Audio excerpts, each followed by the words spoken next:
Hello my dear students, welcome to my channel. So now today we will start with the question number 13.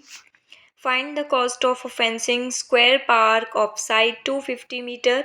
Side आपको एक square park की दी गई है 250 metre और आपको cost find करनी है अगर हम इतनी साइड्स को 20 पर मीटर की फेंसिंग करते हैं. चारों तरफ करनी पड़ेगी हमें क्योंकि स्क्वायर की 4 साइड्स होती हैं. सो देखिए सोल्यूशन को. Side of square 250 metre, perimeter of square, perimeter क्या होता है साइड इंटू 4 यानी कि 250 into 4,000 metre. Rate of fencing आपको कितना गिवन था ₹20 पर मीटर. लिख लिया.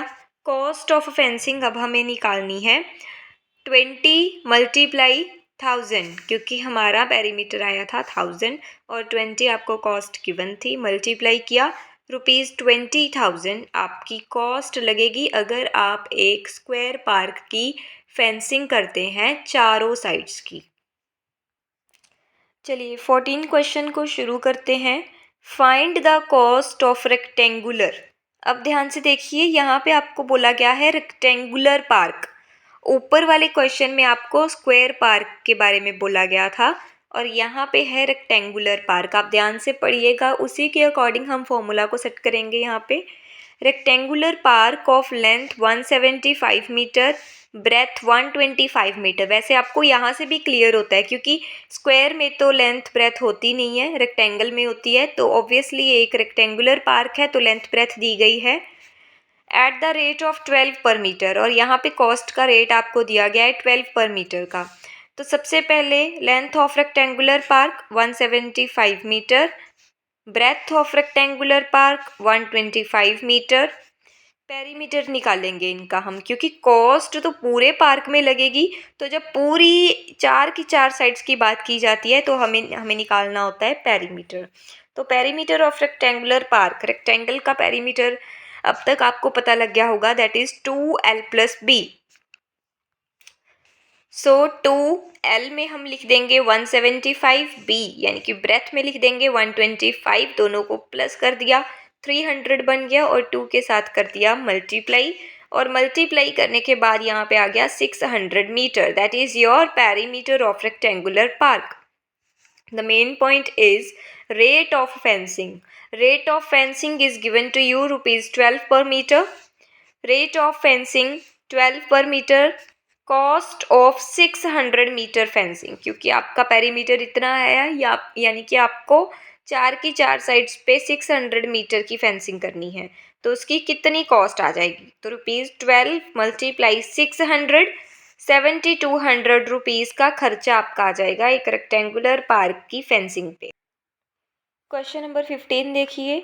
Sweety runs around square park of 75 centimetre. एक साइड दी गई है स्क्वायर पार्क की जिसपे कि स्वीटी दौड़ रही है, रन कर रही है. बुलबुल runs around a rectangular park. अब बुलबुल जो है वो एक रेक्टेंगुलर पार्क के मतलब उसमें वो दौड़ रही है with length 60 centimetre and breadth 45 metre. Length breadth आपको गिवन है रेक्टेंगुलर पार्क की. Who covers less distance. दोनों में से बताइए कि किसने लेस डिस्टेंस को कवर. अब यहाँ पे लेस डिस्टेंस बताना है तो चलिए स्टार्ट करते हैं सोल्यूशन को. ये पहले मैंने स्वीटी का निकाला है. यहाँ पे side of square park 75 metre, फिर पेरीमीटर निकालेंगे स्क्वायर पार्क का, दैट इज 4 इंटू 75. तो मल्टीप्लाई करने के बाद यहाँ पे आ गया 300 मीटर. ये हमने निकाला स्वीटी का. तो मैं अब निकालूंगी बुलबुल का. Perimeter of rectangular park. Bulbul rectangular park में रन कर रही थी तो रेक्टेंगुलर पार्क का पेरीमीटर आएगा 2l+b. 2 लेंथ हमें दी गई थी 60 मीटर, ब्रेथ दी गई थी 45 मीटर. दोनों को प्लस किया तो 105 और मल्टीप्लाई कर दिया 2 के साथ 210 मीटर. ये आ गया रेक्टेंगुलर पार्क का पेरीमीटर.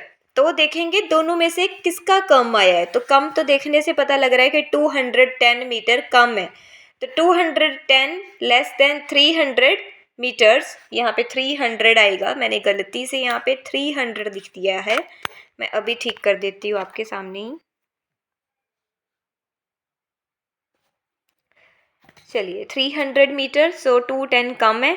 सो बुलबुल कवर्स लेस डिस्टेंस, यानी कि बुलबुल ने कम डिस्टेंस को कवर किया है रेक्टेंगुलर पार्क में।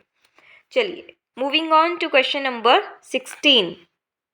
अब 16 क्वेश्चन में आपको कुछ पार्ट्स दिए हैं, फिगर्स दी हैं, आपने उसका निकालना है पेरीमीटर। पहली फिगर देखिए, आपको ये गिवन है, देखने से पता लग रहा है कि सारी साइड्स इक्वल हैं और सारी साइड्स इक्वल होती हैं स्क्वायर की। 25 दिया गया है आपको, 4 की 4 साइड्स, और निकालना है पेरीमीटर। फॉर्मूलाज आपको पता होने चाहिए। Perimeter of square, perimeter of square कैसे निकलता है? 4 मल्टीप्लाई साइड, तो 4 मल्टीप्लाई 25, जितनी आपको साइड गिवन थी, तो आ गया 100 सेंटीमीटर। चलिए बी पार्ट की फिगर देखिए, ये आपको लेंथ 20 दी गई है, सॉरी लेंथ आपको 30 है और ब्रेथ आपको 20 गिवन है, यानी कि ये एक रेक्टेंगल है।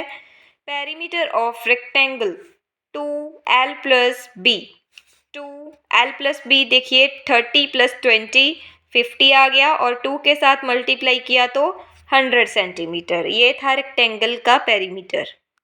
अब नेक्स्ट सी पार्ट था, मुझे लगा कि मैंने ए और बी पार्ट आपको करवाया तो सी आप इजीली खुद कर सकते हैं, तो मैंने सी पार्ट यहाँ पे सॉल्व नहीं किया है। अगर आपको सी पार्ट करने में कोई प्रॉब्लम आए तो मुझे बताइएगा कमेंट्स में, मैं ज़रूर सॉल्व करूँगी सी पार्ट भी। लेकिन फ़िलहाल के लिए ये आपका होमवर्क है, आपकी प्रैक्टिस हो जाएगी इसको करने से, खुद को पता लगेगा आपको कितना आता है। तो चलिए मैं करवाती हूँ आपको डी पार्ट। डी पार्ट की फिगर देखिए, ये एक ट्रायंगल आपको गिवन है जिसकी साइड्स हैं 30, 30 एंड 40।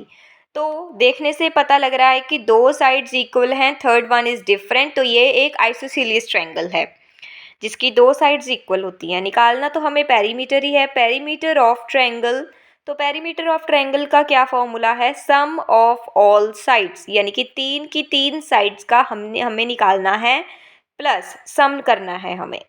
30 प्लस 30 प्लस 40, 3 की 3 साइड्स का प्लस किया और मेरे पास आ गया 100 सेंटीमीटर। तो दैट्स ऑल, और इसके साथ आपकी 10.1 यहाँ पे कंप्लीट होती है। मैंने अपनी तरफ से आपको सारे क्वेश्चंस करवा दिए हैं। ये सारे questions paper point of view से भी बहुत इम्पॉर्टेंट हैं, और लेकिन किसी भी क्वेश्चन में आपको कोई भी प्रॉब्लम आए, आप मुझसे पूछिए, कमेंट्स में पूछिए, मैं उसका जवाब ज़रूर दूंगी, आपकी प्रॉब्लम को सॉल्व करूंगी। Till then, okay, goodbye, like my video, subscribe my channel, thank you.